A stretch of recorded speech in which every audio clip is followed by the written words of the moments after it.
He doesn't want to be a part of this. It's very interesting to kind of watch this whole situation. We have 50 laps to go in this stage, which is outside the fuel window. Pitting at Atlanta under green is down the backstretch. The end of the back straightaway, you turn left, you have a pit commitment line, then you are 90 miles an hour around the apron, and then down to 45 miles an hour pit road. So this right here is the commitment line. It's on the backstretch. Then you go all the way around 3 and 4 at 90 miles an hour because there's no room on the banking to kind of slow down. So with all of that time, you lose quite a bit of time. You lose about 38 seconds plus your pit stop. I imagine everyone in the field is thinking fuel only, and from what I see right here, as organized as it is, everybody's trying to be very efficient with the gas pedal, trying to shorten their pit stop up more than everyone else.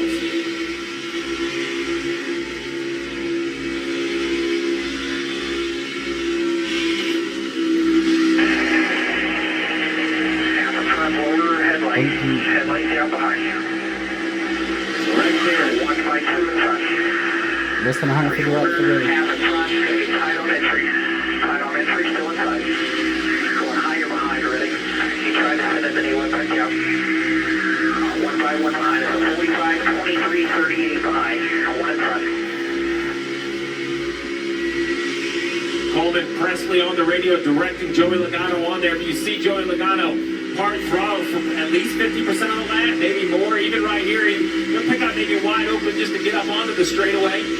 Nope, doesn't even go wide open on the straightaway. Back to half throttle as soon as he feels the draft ahead. So everybody at this point is just really kind of minding their gas mileage. As we see some debris on the front stretch, this may mess the whole thing up, and there it is. Caution's out. Debris on the front. Debris on the front somewhere. So, just the second racing caution outside of the stage break. Well, that caution actually flowed in from Kyle Larson's caution into the stage 1 break. Is the pole man Michael McDowell. Got off to a good start. Michael led the opening 29 laps before being shuffled back a little bit when the Team Penske teammates and the Hendrick boys came flying on up and pushed their way forward. So this debris will be cleaned up. We've got 46 to go in the second stage. 20-something. Just about to say, you just got a quick shot, Jeff, of the 8 of Kyle Busch. Nobody in this field has had a last 3 races like Kyle Busch. 4th, 2nd, 2nd. Denied a win that would have vaulted him into these playoffs at the last 2 races at Daytona and Darlington. So keep an eye on just how far Busch can go forward. 14th at the moment, but he started to form up a pretty solid race. So we'll keep an eye on the 8 as we go longer into this Quaker State 400. Jeff, let's show you a replay, Jeff, of what went down with Tyler Reddick. Yeah, Tyler Reddick got in his pit box and everything was fine. Gets in there, follows Logano, comes in a little bit deep in his box. It was getting difficult to get around Logano, but when he leaves, 77 car, Carson trying to get in his box, and there's contact, Steve. There is contact. This comes back to those gas onlys, right? Kind of gets the whole reference off. I think that the Spire car thought the 45 would be in there longer, maybe taking tires.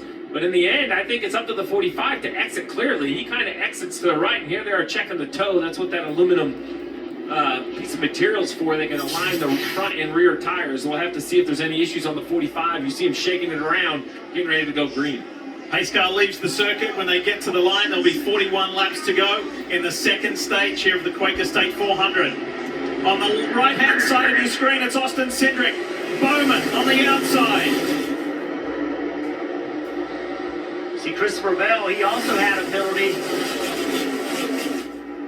Getting outside of his box. Let's get back to it.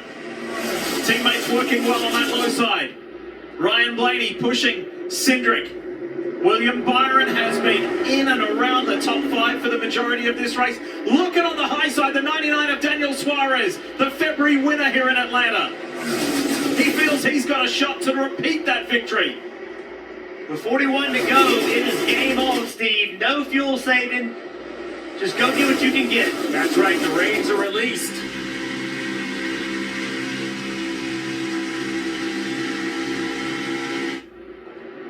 Suarez ducks down.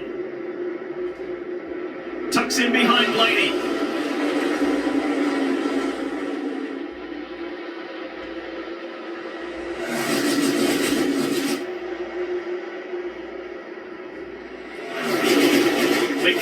Number 6, Keselowski, who was floundering further back in the field. He wasn't happy with how his car was handling earlier in this race.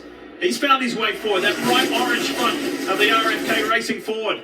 And with this stage, only 39 to go, you can see now the willingness to go 3 wide is there.